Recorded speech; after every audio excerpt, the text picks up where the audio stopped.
तो ballot paper से होगा चुनाव। इलेक्ट्रॉनिक वोटिंग मशीन को कर दिया जाएगा बाय बाय। सरकार तो नहीं चाहती, लेकिन जनता यही चाहती है। 22 फरवरी को जनता की अदालत जंतर मंतर पर लग रही है। किसान जुट रहे हैं, नौजवान जुट रहे हैं, बहुजन समाज जुट रहा है, विपक्ष के नेता तमाम जुट रहे हैं, जनता जुट रही है और ये अब तक का सबसे बड़ा आंदोलन होने जा रहा है। एक और मोर्चा आप कह सकते हैं, किसानों ने तो मोर्चा ले ही रखा है। अब बैलेट पेपर से मांग पर जनता दिल्ली पहुंच रही है और ये बड़ी खबर है। आज हम इसी पर चर्चा करने जा रहे हैं। हमारे साथ देश के जाने माने राजनीतिक विश्लेषक संजीव कौशिक जी मौजूद हैं। मैं प्रेम कुमार प्रणाम इंडिया में आप सबका स्वागत करता हूं और इस बहुत गंभीर चर्चा पर बातचीत करने जा रहा हूं कि क्या देश बैलेट पेपर से चुनाव की मांग पर एकजुट हो चुका है। और सबसे पहले संजीव कौशिक जी, आपसे आपके पास ही आना चाहता हूं, क्योंकि मांग तो लंबे समय से हो रही थी, लेकिन जनता इकट्ठा नहीं हो रही थी। ऐसे बहुत सारे कारण रहे जिस वजह से इलेक्ट्रॉनिक वोटिंग मशीन पर जनता का विश्वास उठा है और यही कारण है कि अब जनता वोटिंग मशीन को बाय बाय करने के लिए और बैलेट पेपर को स्वीकार करने के लिए सामने आ रही है। संजीव कौशिक जी, आपकी क्या प्रतिक्रिया है? प्रेम कुमार जी, सबसे महत्वपूर्ण बात इसमें यह है कि लगातार हम लोग चर्चा करते रहे कि इलेक्ट्रॉनिक वोटिंग मशीन जो है वो उसमें कुछ ना कुछ घालमेल है, घपला है, वो संदेह से परे नहीं है, लगातार संदेह के घेरे में है। इलेक्शन कमीशन को चाहिए कि इस पे संज्ञान ले और लोगों को भरोसा दिलाए कि नहीं, ये साफ सुथरा है। लेकिन इलेक्शन कमीशन के कान पर जू तक नहीं देंगे। कई बार हम लोगों ने चर्चा किया कि भारत की प्रमुख विपक्षी पार्टियां या जो सरकार में नहीं है, उसे भी ऐसा लगता है कि हमारे वोटों को कहीं से कहीं शिफ्ट किया जा रहा है, हमारे चाहने वाले, हमारे वोटर हमें वोट दे रहे हैं और ये वोट किसी और के खाते में जा रहा है। लेकिन सबसे इसमें महत्वपूर्ण बात यह है कि वो विपक्षी पार्टियां यदि सड़कों पे होती तो लोगों के जेहन में ये बात आती कि नहीं, ये चूंकि हार रहे हैं, या फिर सत्ता पक्ष वाले लोगों को भी कहने का मौका मिलता है चूंकि ये हार रहे हैं इसलिए वोटिंग का सहारा ले रहे हैं, ईवीएम का सहारा ले रहे हैं। लेकिन अभी के डेट में जो कंडीशन है वो उन तमाम प्रबुद्ध जनों के द्वारा इस तरह का आंदोलन चलाया जा रहा है। बाद में स्वतः जनता और राजनीतिक दल भी जुड़े उसमें, लेकिन ये साफ दिखाई दे रहा है कि लोग, आम जन जो बुद्धिजीवी हैं, वो लोग इसको आगे लीड करने की कोशिश कर रहे हैं और लगातार इस पे मुखर होकर के और इसे अंजाम तक ले जाने पहुंचाने की कोशिश में लगे हुए हैं।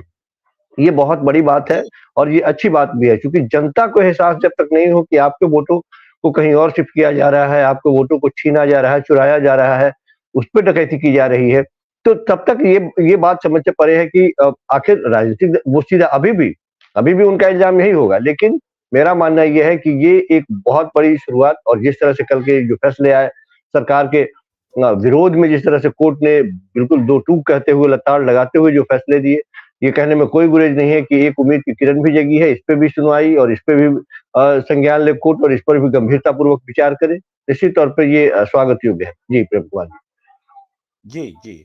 संजीव कौशिक जी, एक बाइट मैं आपको सुनाना चाहता हूँ इसी जी। आह्वान को लेकर के, जो वकील प्राचा, उदित राज, इन लोगों ने मिलकर के प्रेस कॉन्फ्रेंस करके किया है।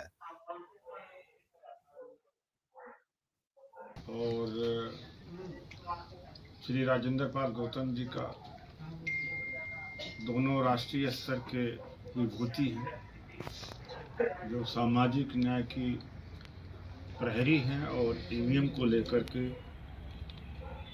संघर्ष कर रहे हैं। वामसेप और DOM परिसंघ, पूरा नागरिक समाज, NGO, Congress, NCP, CPI, CPM, RJD, Samajwadi party, एक खुला मंच, यानी ये सब का मंच, ईवीएम हटाओ मंच, किसी एक का निजी नहीं, सबका के तरफ से 22 फरवरी को जंतर मंतर पर ईवीएम से चुनाव न होने के लिए एक बहुत बड़ा प्रतिरोध रैली हो रही है। सभी कांग्रेस के श्री दिग्विजय सिंह, समाजवादी पार्टी से संभवतः अखिलेश यादव जी, और सीपीआई से डी राजा जी और सीपीएम से सीताराम येचुरी जी, शरद पवार जी, माले से दीपांकर भट्टाचार्य जी और केरल के एम किसान केपी, सॉरी उनको केपी कहते हैं, सांसद एक पार्टी के, ये सब लोग इकट्ठा हो रहे हैं। इससे बेहतर मौका आम नागरिक को, बहुजन समाज के लोगों को, धर्मनिरपेक्ष लोगों को नहीं है कि आखिरी करें इस लड़ाई को। इतनी संख्या में यहाँ आए। चंद्रमा और मार्स पर मशीन को जमीन से नियंत्रण किया जाता है तो ईवीएम को हैक करना कोई मुश्किल की बात नहीं। दुनिया के सभी देश जो जितने एडवांस हैं, उन्होंने सबने ईवीएम को हटा दिया है। बैलेट पेपर से चुनाव होता है। तो 22 फरवरी की जो आगाज है ईवीएम हटाओ मोर्चा की तरफ से, मैं फिर से कह रहा हूँ, ये सबके लिए ओपन है, किसी एक का निजी नहीं है, चूंकि कॉमन कॉज है, देश का काज है। पूरे देश से लोग आ रहे हैं, भारी संख्या में आए। किसानों से के मांगों का हम समर्थन करते हैं, हम किसान से भी समर्थन मांग रहे हैं। उन्होंने भी ईवीएम के खिलाफ बयान दिया है, हम उनका भी आह्वान कर रहे हैं कि वो भी आएंगे। अगर नहीं ईवीएम हटी तो 400 के पार जो बीजेपी कह रही है, उसके बाद न संविधान बचेगा, न डेमोक्रेसी बचेगी, न अल्पसंख्यक बचेंगे। इस देश में हिटलर जैसा गैस चैम्बर बनेंगे और लोगों को मारा जाएगा, काटा जाएगा। अभी मस्जिदें तोड़ी जा रही, लोग मदर संजीव कौशिक जी, आपने सुना एक अपील की गई है उदित राज की ओर से, और देश भर के तमाम नेता इसमें इकट्ठा हो रहे हैं। हम आपको दिखा रहे हैं, देखिए एक स्क्रीन पर ये अपील है, दिल्ली चलो जंतर मंतर। इसमें आप तस्वीरें देख सकते हैं, दीपक बाबरिया, दिग्विजय सिंह, उदित राज, डॉक्टर बामन मेश्राम, सीताराम येचुरी, दीपांकर भट्टाचार्य, सतपाल मलिक, महमूद प्राचा, राजेंद्र गौतम, इन तमाम नेताओं की आप तस्वीरें देख रहे हैं। और दिग्विजय सिंह ने ट्वीट करके ये जानकारी भी दी है और सबसे अपील भी की है। उन्होंने लिखा है कि हम हमारे हक की लड़ाई लड़ रहे हैं, मेरा वोट किस व्यक्ति को, किस पार्टी को जाए, यह मेरा अधिकार है। मुझे उसकी 7 सेकंड की झलक नहीं, मुझे मेरा वोट मेरे हाथ में चाहिए, जिससे मैं मत पेटी में स्वयं डालूं। ये बातें आप देख रहे हैं कि दिग्विजय सिंह लिख रहे हैं। इसके अलावा दिग्विजय सिंह और भी ट्वीट करते हैं, मैं चाहूंगा कि वो भी आपको दिखाऊं। उसके बाद मैं आपके पास आता हूं संजीव कौशिक जी। दिग्विजय सिंह ट्वीट करके बता रहे हैं कि जो चिप ईवीएम की वीवीपैट में डला है वह मेरा आदेश नहीं मानेगा, बल्कि उसमें डले सॉफ्टवेयर का आदेश मानेगा। सॉफ्टवेयर क्या है मुझे नहीं पता, यानी कि मेरा वोट मैं नहीं डाल रहा हूं, पर वीवीपैट में डला सॉफ्टवेयर डाल रहा है। अब आप बताएं, मैं ईवीएम पर कैसे भरोसा करूं। अगले ट्वीट में दिग्विजय सिंह लिखते हैं, जो लोग भारत में लोकतंत्र की रक्षा करना चाहते हैं, उन सभी से मेरा विनम्र अनुरोध है, वे 22 फरवरी को दिल्ली में हो रहे आंदोलन में भाग लेने की कृपा करें। संजीव कौशिक जी, आपको थोड़ा स्क्रीन पर लाने में, आपको अवसर देने में थोड़ा सा वक्त जरूर लग रहा है, लेकिन ये बातें बताना भी बहुत जरूरी थी, इसलिए हमने बताई। इस बीच दर्शक बहुत बड़ी संख्या में प्रतिक्रिया लेकर हाजिर हैं, उसका भी जिक्र करते हैं हम। सुप्रीम कोर्ट, गौतम चौहान कहते हैं, सुप्रीम कोर्ट अगर बैलेट पेपर से चुनाव करने का आदेश देता है तो इतने कम समय में से सब मैनेजमेंट करना क्या पॉसिबल है। गौतम जी, समय की मैनेजमेंट की चिंता मत कीजिए। बैलेट पेपर से चुनाव पहले भी होते थे और अब भी हो सकते हैं। इसके लिए बहुत मैनेज करने की आवश्यकता नहीं है। लोग वही है, संसाधन वही है, और बैलेट पेपर से बहुत ज्यादा ट्रेनिंग की जरूरत भी नहीं पड़ेगी। तो इसलिए इसकी चिंता न की जाए। 10 दिन 15 दिन काफी होते हैं मैनेज करने। आगे आगे आप सवाल देखिए कि देखते हैं एकजुट जनता के सामने जुट संवैधानिक संस्थाएं क्या प्रतिक्रिया देती हैं। प्रचंड बहुमत देना आत्मघाती या घातक सिद्ध हो रहा है। इस तरीके से प्रतिक्रियाएं ढेर सारी हैं। मैं उन प्रतिक्रियाओं को लेकर आ रहा हूं आपके सामने धीरे धीरे, और कुछ बातें भी होंगी। मनोज मुकेश कुमार जी, हम दोनों का नमस्कार कर रहे हैं। आपका भी बहुत बहुत नमस्कार। और इसी तरीके से ये बीजेपी बेशर्म सरकार है, जनता दुखी है, जनता को जागना होगा, ये कह रहे हैं। एक जी का कहना, ईवीएम हटाओ देश बचाओ। अशोक शर्मा जी कह रहे हैं, क्या सुप्रीम कोर्ट लोकसभा आम चुनाव से पहले ईवीएम पर अपना फैसला कर सकता है? ये जन आंदोलन की अलग ताकत होती है अशोक शर्मा जी, और जन आंदोलन के कारण सामने सरकार को भी झुकना पड़ता है, और संविधान को भी, संवैधानिक संस्थाएं भी उससे प्रभावित रहती हैं। वरना निर्भया कांड में फैसले आ जाते हैं, बाकी में नहीं आते हैं। आप देखते हैं अर्नब गोस्वामी को रात में सुन लिया जाता है और दूसरों को नहीं सुना जाता है, हेमंत सोरेन को नहीं सुना जाता है। ये सारी चीजें हैं। वोटिंग मशीन को हटाने हैं तो देश की आधी समस्या, हटाते हैं तो देश की आधी समस्या खत्म हो जाएगी। अमरीबन वरोतरिया कह रहे हैं कि ईवीएम हटाओ देश बचाओ। मुकेश जी फिर लिख रहे हैं कि सभी सरकारी तंत्र फिक्स हो, बीजेपी हटाएंगे नहीं। फिक्स है, बीजेपी हटाएगी नहीं। बीजेपी कौन होती है हटाने वाली? हटाना पड़ता है, जनता होती है, जनता का दबाव होता है। विपक्ष के दूसरे नेता ईवीएम विरोध प्रदर्शन में क्यों शामिल नहीं होते हैं? सबको आना पड़ेगा, सबको आना पड़ेगा। आंदोलन मजबूत होने दीजिए। यहाँ भीड़ देखकर भीड़ आती है।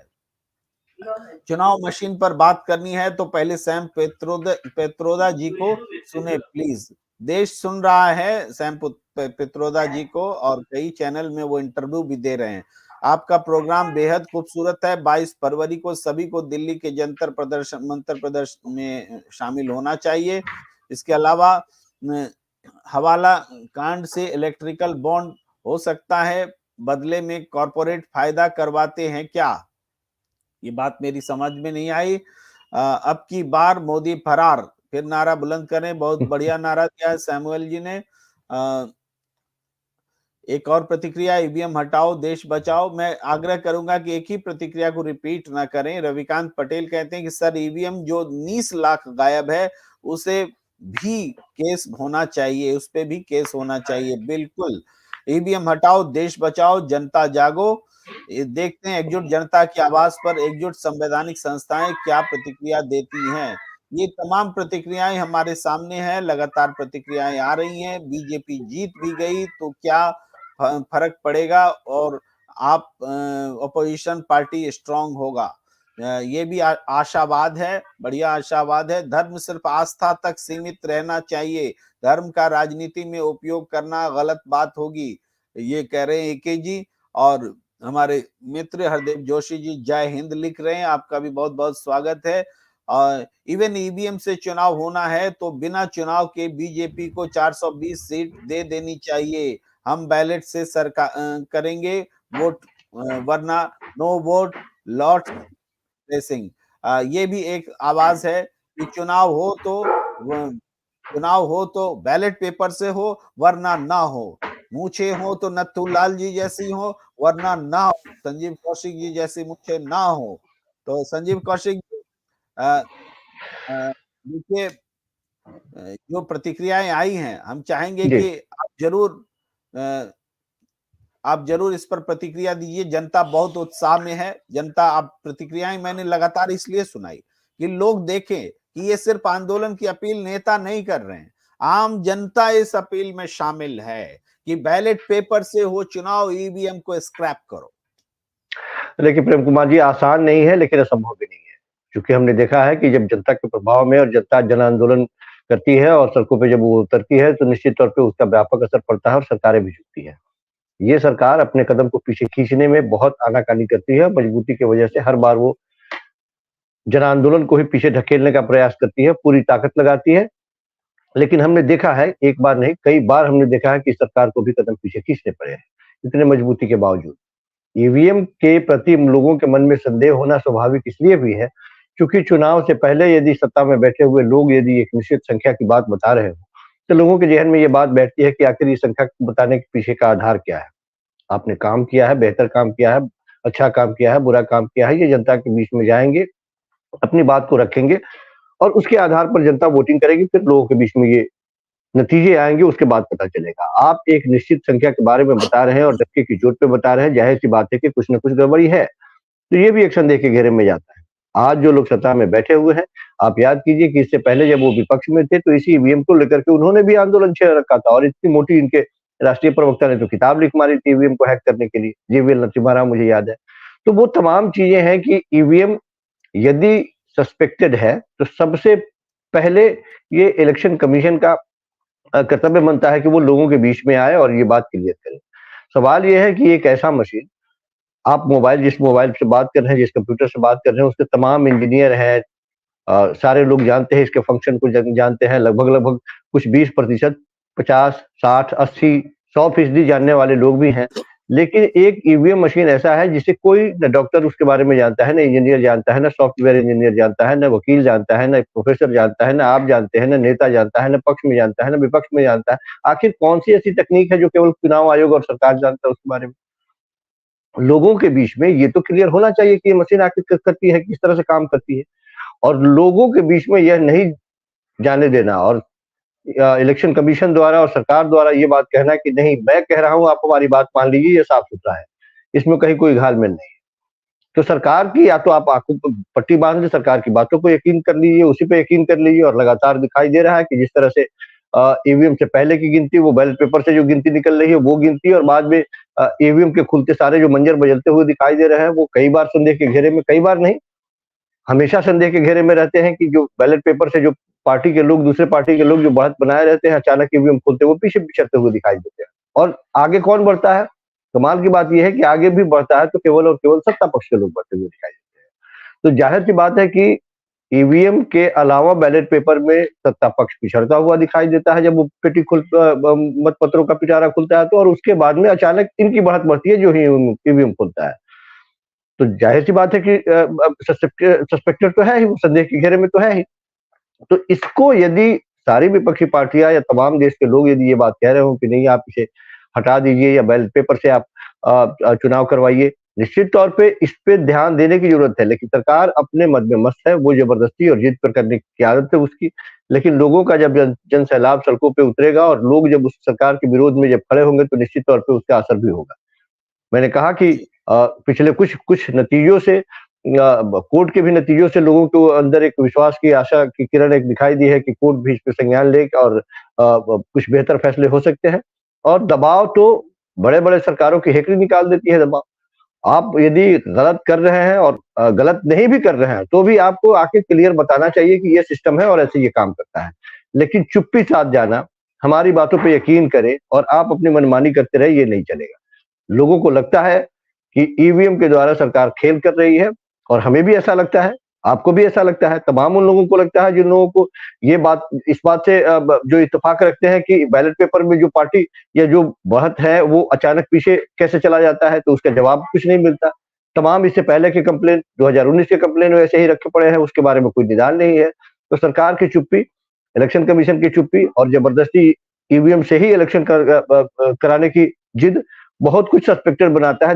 देखना ये है कि लोग जो आह्वान किया गया 22 तारीख को, उसमें आम जनता की भागीदारी किस तरह से होती है और आम जनता की भागीदारी सचमुच में अलग-अलग दलों के लोगों ने यदि आह्वान किया है और अलग-अलग नेताओं ने आह्वान किया है, यदि सचमुच में लोगों को लगता है कि उनके मतों का हरण हो रहा है, यदि वो सड़कों पे उतर जाए, निश्चित तौर पे ईवीएम से चुनाव कराना मुश्किल होगा और उन्हें बैलेट पेपर पे आना ही पड़ेगा। जी। बिल्कुल संजीव कौशिक जी, हमारे पास प्रतिक्रियाएं भी लगातार आ रही हैं, मैं उन प्रतिक्रियाओं को भी लूंगा। लेकिन कुछ बातें स्पष्ट करना जरूरी है कि ये ईवीएम को लेकर के, वोटिंग मशीन को लेकर के जो गुस्सा अब सड़क पर दिख रहा है, ये एक दिन में गुस्सा नहीं पैदा हुआ है। ये गुस्सा चुनाव दर चुनाव जनता बहुत बर्दाश्त करती है, जनता बहुत मौके देती है, जनता बहुत परीक्षा लेती है, और आखिरकार जब सब्र का बांध टूट जाता है तभी जनता सड़क पर आती है। देखिए, वोटिंग मशीन को लेकर के डाउट हमेशा से रहे, लेकिन उसको चुनाव आयोग ने हमेशा खारिज किया। हैकेथलॉन किया गया कि हिम्मत है तो कोई हमारा वोटिंग मशीन हैक करके दिखाओ।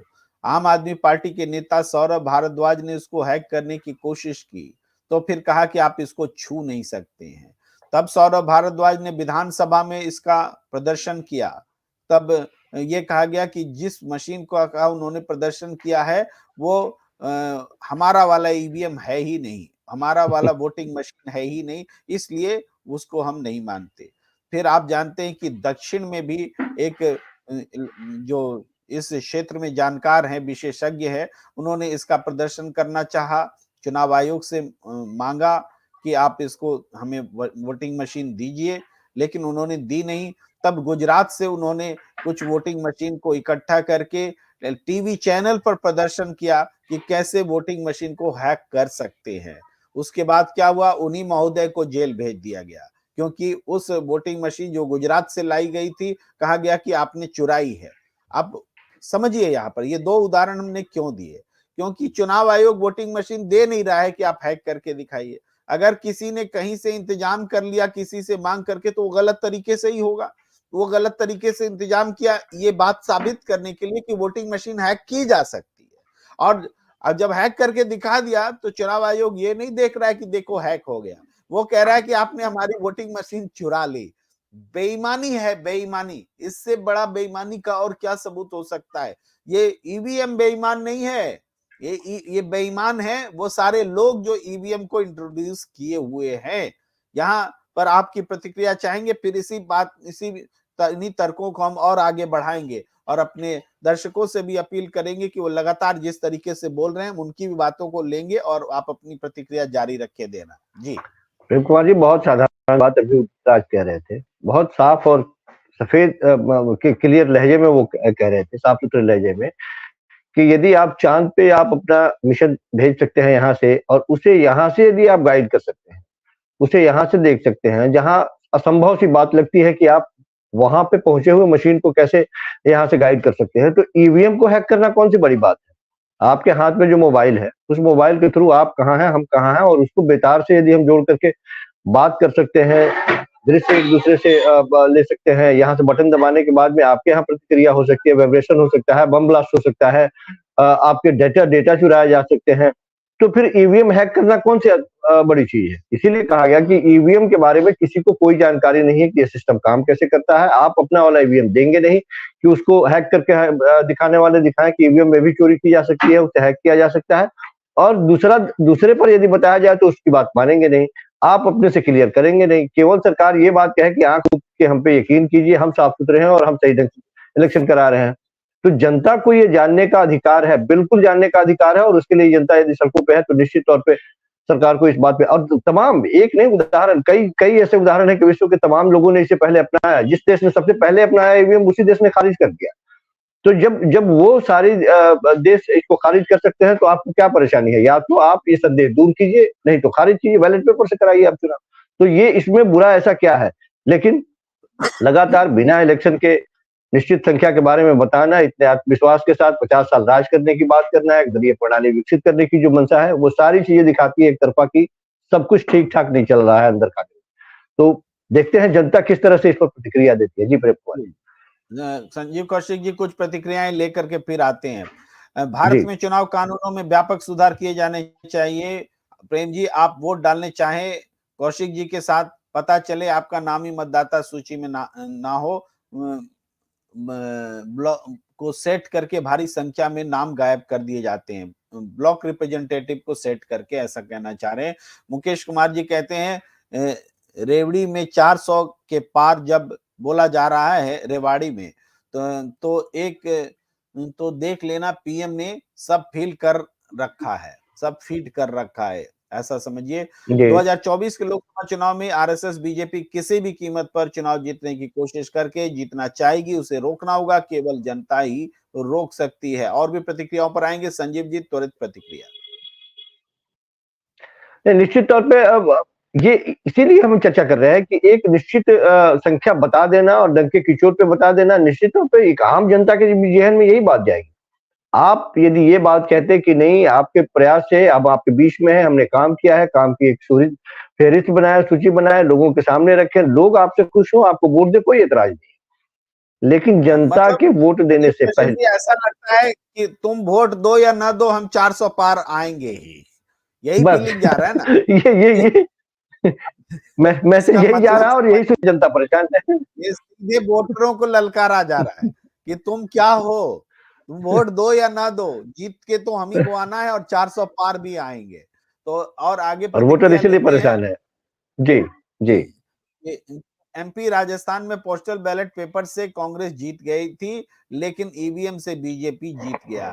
बिल्कुल ये भी वो पॉइंट है जहां से कि जन सबका दिमाग ठनका। ये जो 5 राज्यों के चुनाव हुए उसमें सबको लगा कि ये छत्तीसगढ़ में क्या हो गया, ये मध्य प्रदेश में क्या हो गया या राजस्थान में क्या हो गया। यहाँ तो हवा कहीं और बह रही थी और चुनावी नतीजे कहीं और बहते हुए दिख गए। तो इसको लेकर के ये भी प्रश्न उठाए गए कि जब हजारों शिकायतें चुनाव आयोग के पास थी, तो उसके बावजूद उन शिकायतों को बिना सुने हुए रिजल्ट्स कैसे डिक्लेयर कर दिए गए। लेकिन हमारी अदालत सुस्त चाल से चल रही है, आगे बढ़ रही है, सुनवाई हो रही है। मोदी जी कल हरियाणा में थे, कांग्रेस को कोसने के अलावा कुछ नहीं बोला, खासकर किसान आंदोलन पर चुप रहे। इससे लगता है क्या नजरिया है किसानों के प्रति। बिल्कुल इस आंदोलन को वो आंदोलनजीवी बताते हैं आंदोलनकारियों को, तो ये आंदोलन के प्रति उनका नजरिया स्पष्ट है। यदि बैलेट पेपर से चुनाव हुए तो मोदी की हार तय है, सुरेश चंद्र जी कह रहे हैं। और हमारे हरदेव जोशी जी कह रहे हैं कि पार्षद के चुनावों की मतदाता सूची में मेरा नाम होता है, लेकिन लोकसभा में गायब मिलता है। तो हरदेव जोशी जी आपने क्यों डंका बजा रखा है कि देंगे वोट तो मोदी के खिलाफ ही।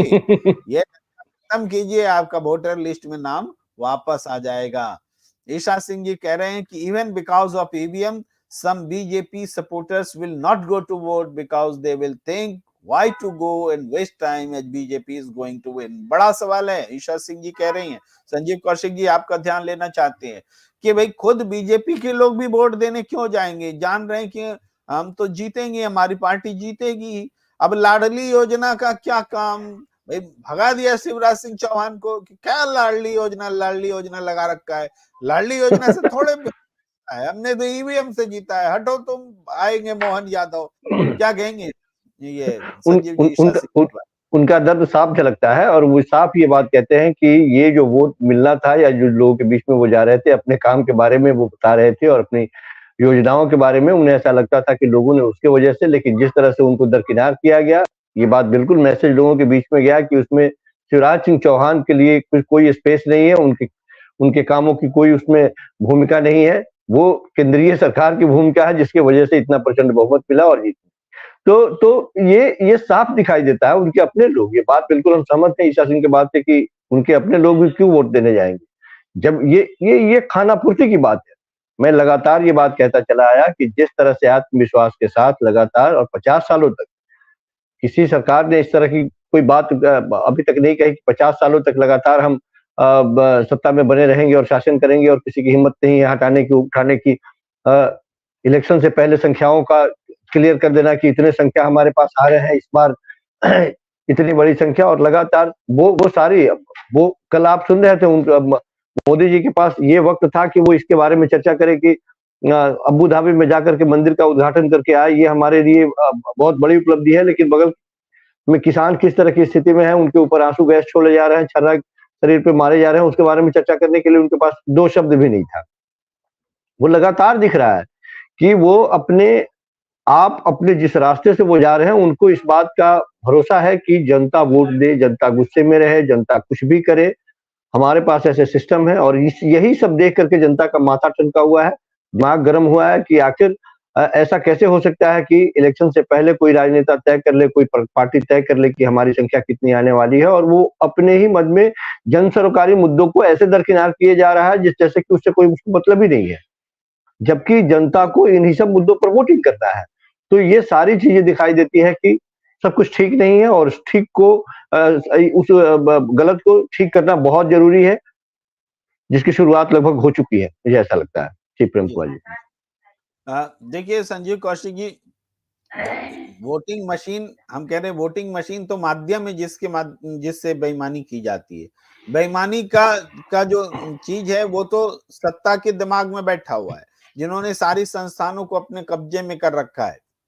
आप देखिए जो television media electronic voting machine का सवाल उठाता ही नहीं। बैलेट पेपर के लिए जनता सड़क पर होती है, लाखों की भीड़ होती है, उसे दिखाता ही नहीं। और जो भी सत्ता के खिलाफ विरोध प्रदर्शन होते हैं उसको दिखाने का मकसद सिर्फ यही होता है कि देखो ये पुलिस को मार रहा है, पुलिस पर हमले कर रहा है, ये देखो उपद्रवी है, आंदोलनकारी नहीं है।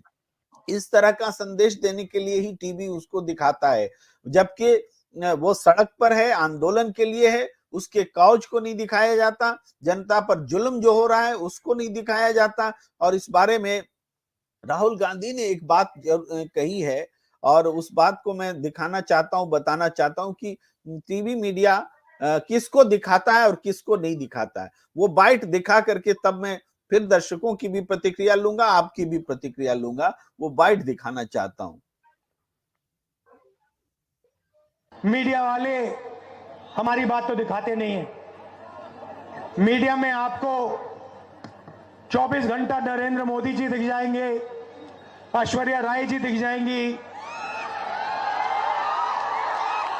मोदी जी के साइड में अमिताभ बच्चन घूमते हुए दिख जाएंगे, शाहरुख खान, आजकल कभी कभी नीतीश कुमार जी भी दिख जाएंगे,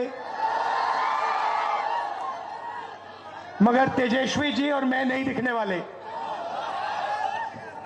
क्यों? मीडिया हमारा ही नहीं है। मीडिया तो अदानी जी का है, मीडिया तो मोदी जी का है, बड़े बड़े अरबपतियों का है, किसानों का तो नहीं है, मजदूरों का नहीं है, छोटे दुकानदारों का नहीं है। हम उनकी बात रखते हैं तो मीडिया में हमारी जगह नहीं बनती।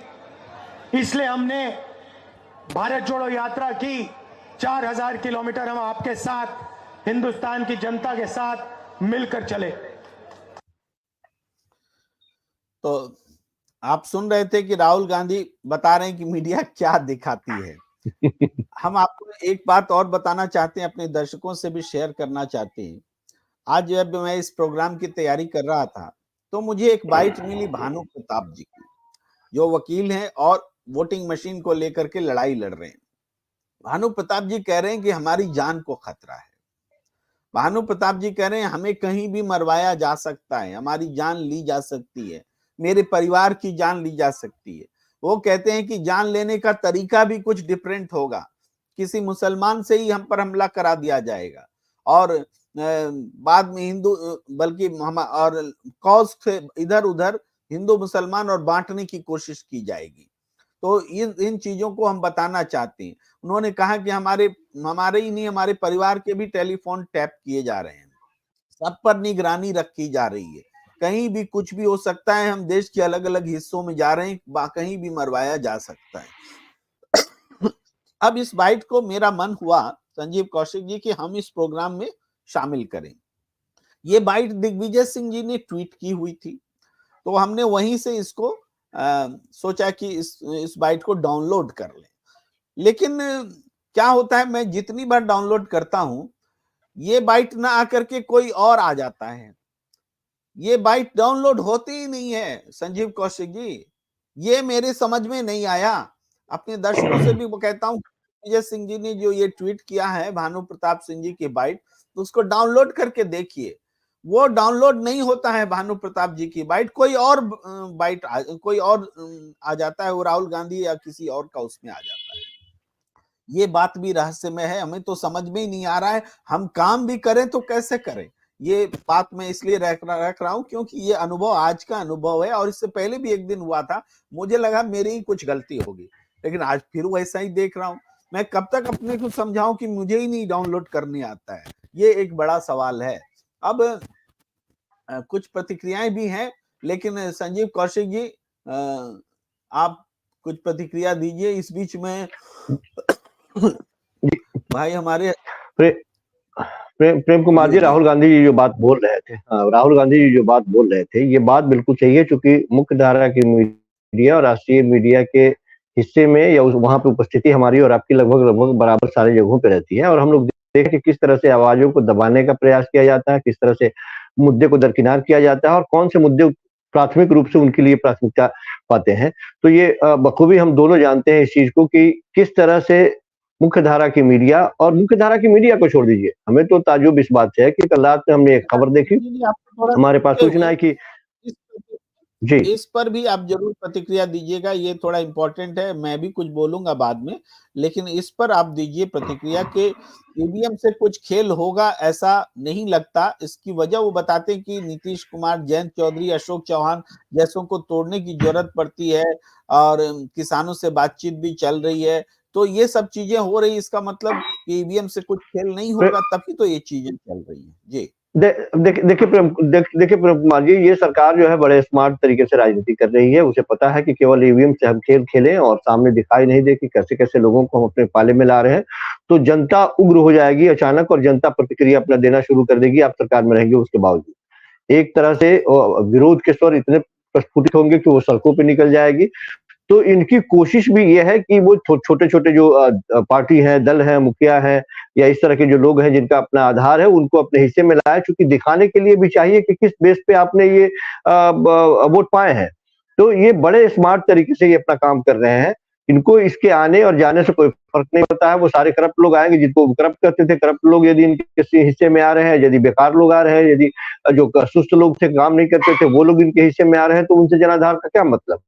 लेकिन उनको पता है कि ये एक चेहरा है और इनका सचमुच में जनाधार तो है ही, और वो दिखाने के काम में, हाथी के दांत के जैसे ये काम में आएँगे कि इनके वजह से भी फ़र्क पड़ा है, और इन सबको समेटना है। उनको विपक्षी पार्टियों को भी तो खत्म करना है ना। विपक्ष रहित सरकार की सो चुकी है, तो उसके आधार पे वो काम कर रहे थे। मैं एक दूसरी बात कह रहा था कि कल शाम में हमने देखा कि उत्तर प्रदेश में एस्मा लागू हुआ 6 महीने के लिए। तो उसपे हमने सोशल मीडिया पर एक प्रतिक्रिया डाली थी, और हमने लिखा कि उत्तर प्रदेश में अगले 6 महीने के लिए असंतोष व्यक्त नहीं कर सकते हैं, किसी भी कर्मचारी को कभी भी उठाया जा सकता है बगैर कोई सूचना के, बगैर किसी एफआईआर के, तो आप वहाँ पे कोई धरना, प्रदर्शन, आंदोलन कुछ नहीं कर सकते हैं। राम राज्य की से संबंधित मैंने एक छोटा-सा पोस्ट डाला था। कमाल की बात है प्रेम कुमार जी, जो लगभग अमूमन जो कोई पोस्ट हम डालते हैं उस पर अच्छी खासी प्रतिक्रिया होती है, उसकी रीच कैसे घट गई वो किसी को दिख ही नहीं रहा है वो पोस्ट। ये तो कमाल कमाल का हो गया। वो किसी को नहीं दिख रहा और उस पर कोई प्रतिक्रिया नहीं है। तो ये मुझे लगता है कि सोशल मीडिया पर भी या यूट्यूब पर भी या इस तरह के जगहों पे भी कोई ऐसा सिस्टम डेवलप किया जा रहा है या कर लिया गया है कि सत्ता विरोधी बातें, आप सरकार की आलोचना से संबंधित कोई भी बात यदि आप लिखेंगे, उसकी रीच घटा दी जाएगी। आप चाहे वो वीडियो हो, चाहे ऑडियो हो, या कोई प्रतिक्रिया हो, उसकी रीच घटा दी जा रही है। और ये मैं पहली बार मैं नहीं कह रहा, कई हमारे मित्रों ने भी ये बात कही है कि ये देखने में आता है कि आप किस तरह की, आप हैप्पी बर्थडे लिखिए तो 150 आदमी ऐसे ही देख लेंगे उसको, लेकिन जब इस तरह की प्रतिक्रिया देखते हैं तो 3 आदमी को भी दिखाई नहीं देता है, तो जाहिर-सी बात है कि इसकी रीच घटाई जा रही है। बिल्कुल सही तो कह रहे हैं। ये अनुभव हम सब महसूस कर रहे हैं। सोशल मीडिया के तमाम प्लेटफॉर्म को रेस्ट्रिक्ट कर लिया जाता है, और अब बहुत बड़ी संख्या में अकाउंट्स इस बीच में जो किसान आंदोलन से के पक्ष पैरोकार या पक्षकार रहे, उनके अकाउंट्स होल्ड कर दिए गए। ये सारी चीजें भी हम देख रहे हैं। यह भी एक डेमोक्रेसी को खत्म करने का तरीका है। मैं जो आप जवाब पर एक लाइन बोलते हुए आता हूँ कि देखिए, ये बात के चुनाव जो है ईवीएम से जीतेंगे, इसके लिए जोड़-तोड़ सरकार कर रही है, नीतीश कुमार से लेके अशोक चौहान तक।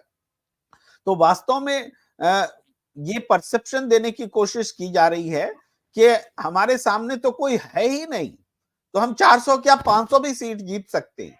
ये फील देने की कोशिश की जा रही, ताकि जब ईवीएम खेल करे तो आपको अविश्वास ना हो, लगे कि नहीं, मोदी जी तो ठीक कहते थे, कोई सामने था ही नहीं, तो वो चुनाव जीत गए, इसमें ईवीएम की क्या गलती है। ये मैसेज देने की कोशिश होती है। मैं गंभीर प्रश्न उठा रहे हैं रिचर्ड जी, मैं उस पर आना चाहता हूं। रिचर्ड जी। ये कह रहे हैं stand alone machine can not be hacked.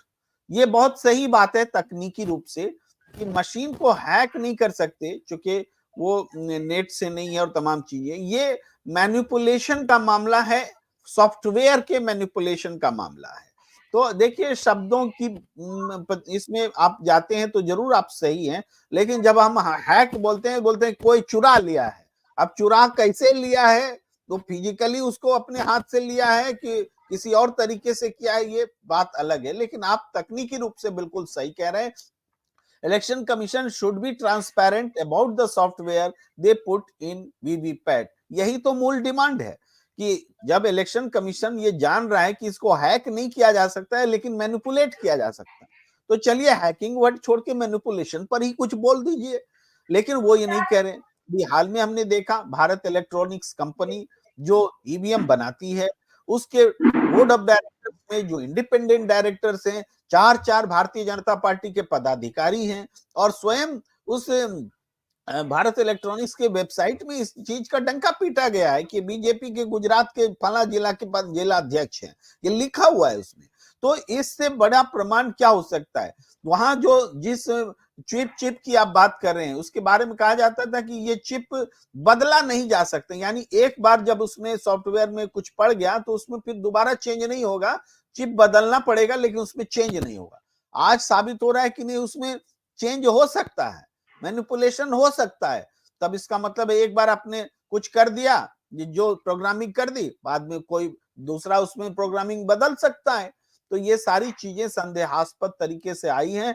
जो जितना विद्वान होगा वो इसमें इतना ज्यादा जा करके जानकारी लेके बहस कर सकता है।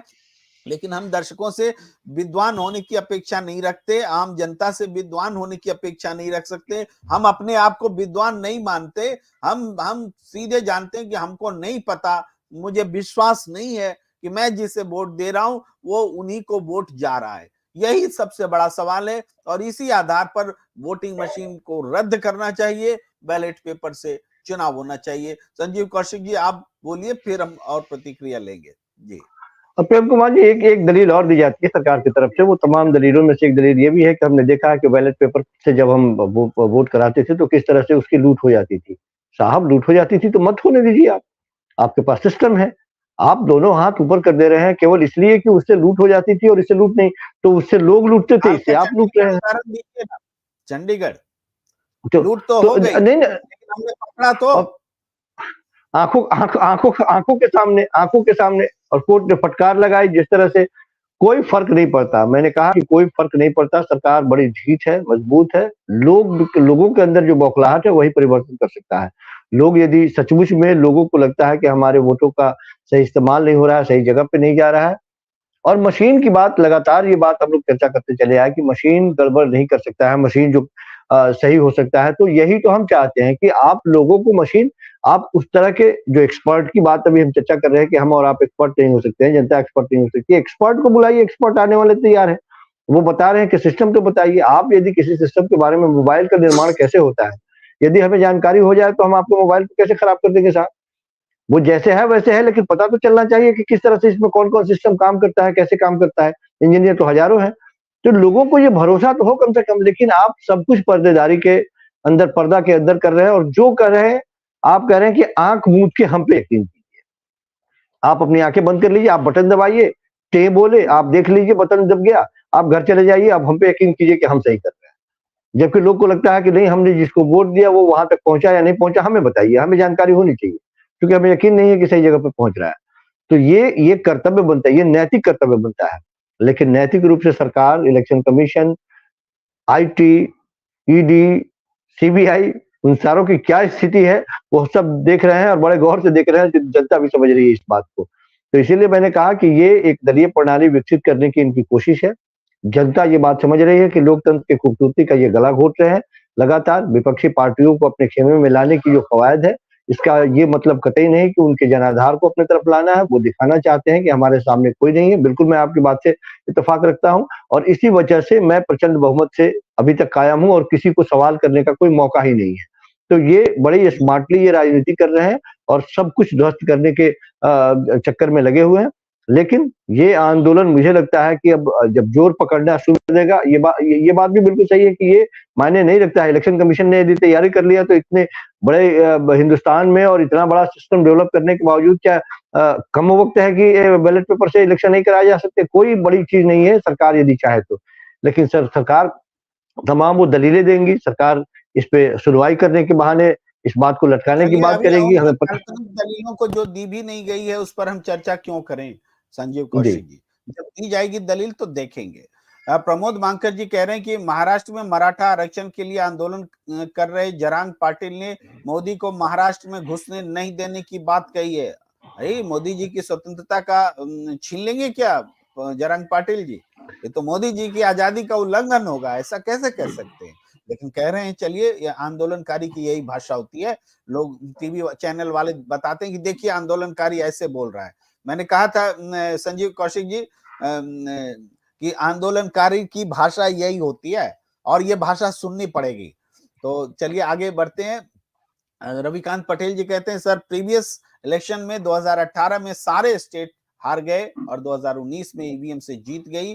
बीजेपी के बारे में कह रहे हैं, बट आप अब 2023 में यही गलत कर दिया मोदी ने। अब 2024 में इलेक्शन बैलेट पेपर से ही होगा। मतलब रविकांत पटेल जी बड़ा गंभीर बात कर रहे हैं। जब 2019 का जब चुनाव हो रहा था तो 2018 में सब स्टेट इलेक्शन हार रही थी बीजेपी, तो लोगों को डाउट नहीं हुआ और 2019 में खेला कर दिया उन्होंने। अब 2024 में क्या हुआ, इनको लोभ जाग गया। 2023 के सारे इलेक्शन में भी ईवीएम का खेल दिखा दिया। अब जनता सड़क पर है। अब 2024 में बैलेट पेपर से चुनाव नहीं होने वाला है। बहुत सही आकलन रविकांत पटेल जी ने रखा है। जनता को उद्वेलित करके नरेंद्र मोदी जी की सरकार ने एक तरह से घंटी बजा दी है, बिल्ली के गले में घंटी बांध दी है। जुमला ईवीएम से खेला कर रही है, बिल्कुल इंडिया अलायंस से जो छोड़ के जा रहे हैं, इंडिया गठबंधन के लिए अच्छा है, क्योंकि बाद में भी तो जाना ही है उनको। ये बात सही है कि जिनका ईमान धर्म नहीं है, जो अभी जा रहे हैं, थोड़ा और नुकसान करते उसके बाद जाते, उससे अच्छा है चलिए अभी चले गए तो ये संतोष करने के लिए काफी है। मूल बात यह है कि जनता जिसके साथ रहती है वही नेता होता है, वही पार्टी बड़ी होती है और वो देखना पड़ेगा कि जनता कहाँ है, किसके साथ है। तो इस तरीके से संजीव कौशिक जी आप कुछ बोलिए, मेरी घंटी बज रही है, मैं तब तक उसको निपटाता हूँ। जी प्रेम कुमार जी, तो मूल बात यही है कि जनता उद्वेलित है और जनता अपने वोटों के प्रति सजग है और जनता चाहती है कि हमारे वोटों का कोई हरण न करे। हम जहां दे रहे हैं, जिसको दे रहे हैं, वो हमें जानकारी होनी चाहिए। बैलेट पेपर में यही एक खास बात थी कि आप बैलेट पेपर लेते थे, आप जहां से वहां भी साइन कर रहे हैं, तो मुहर भी लगा रहे हैं, डाल रहे हैं तब भी लगा रहे हैं, आपके हाथों में भी चिन्हित किया जा रहा है। तो कम से कम हमें ये यकीन होता था कि हमने जिस पे मुहर लगाई है वो बैलेट पेपर अंदर गया और उसकी गिनती की जाएगी, वो बाहर गया। लेकिन इस इलेक्शन कमीशन के इस वोटिंग मशीन में इस तरह की कोई सुविधा नहीं है कि आपको ये इस बात से इत्तला दी जा सके, कि आपको इत्मीनान दिखाया जा सके कि नहीं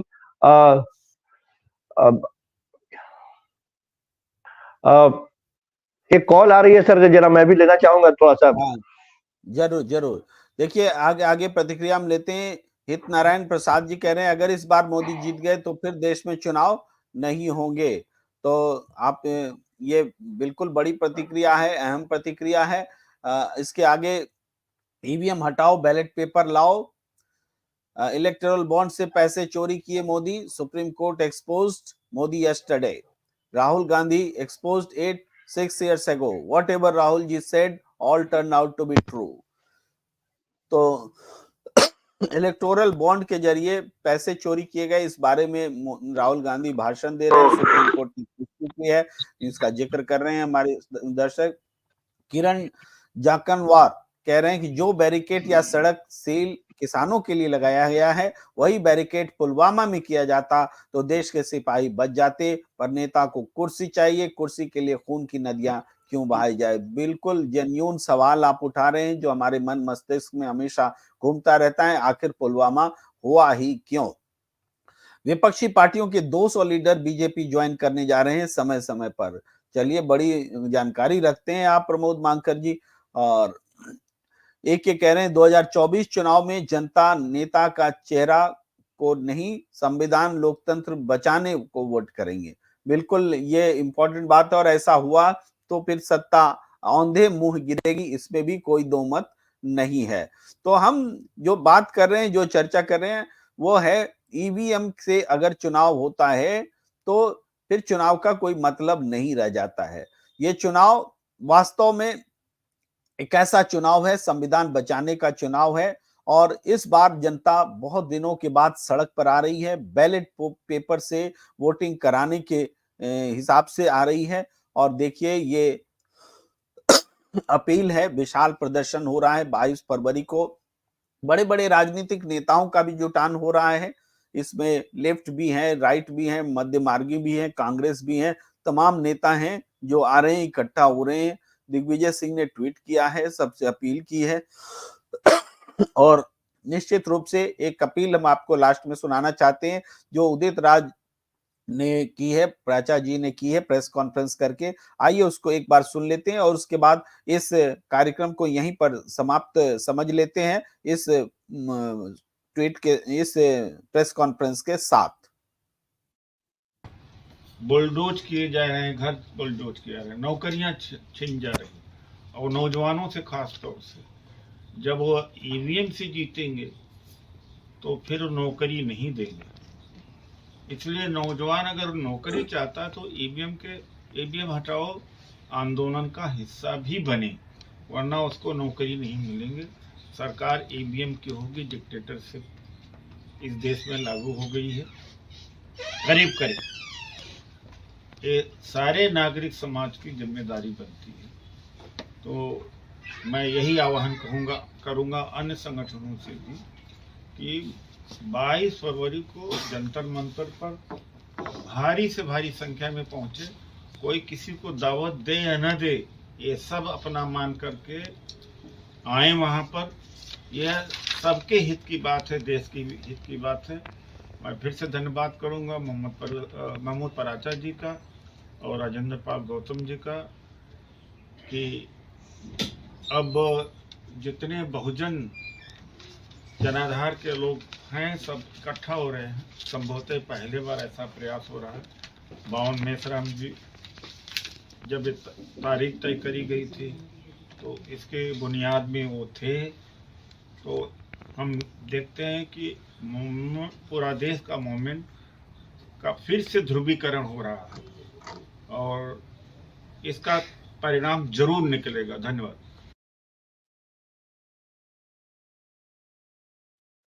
तो आज के कार्यक्रम को यहीं समाप्त करने की इजाजत मांगता हूं। अगर आपने हमारा YouTube चैनल सब्सक्राइब नहीं किया है तो कृपया इसको सब्सक्राइब कर लीजिए, लाइक कीजिए, शेयर कीजिए और जो जनता की आवाज है इसको दूर दूर तक पहुंचने का माध्यम भी बनिए। यही हमारी आपसे गुजारिश है। प्रतिक्रियाएं बहुत सारगर्भित आ रही हैं। मेरा मन तो और भी इस कार्यक्रम को आगे बढ़ाने का हो रहा था, लेकिन क्योंकि मुझे आज के दिन शनिवार को अमर उजाला पर जाना होता है, गाड़ी खड़ी है, मेरा इंतजार हो रहा है, तो मैं निकलूंगा। तो रिकॉर्डिंग के लिए आप सबका बहुत बहुत आभार। हमें दीजिए इजाजत। नमस्कार।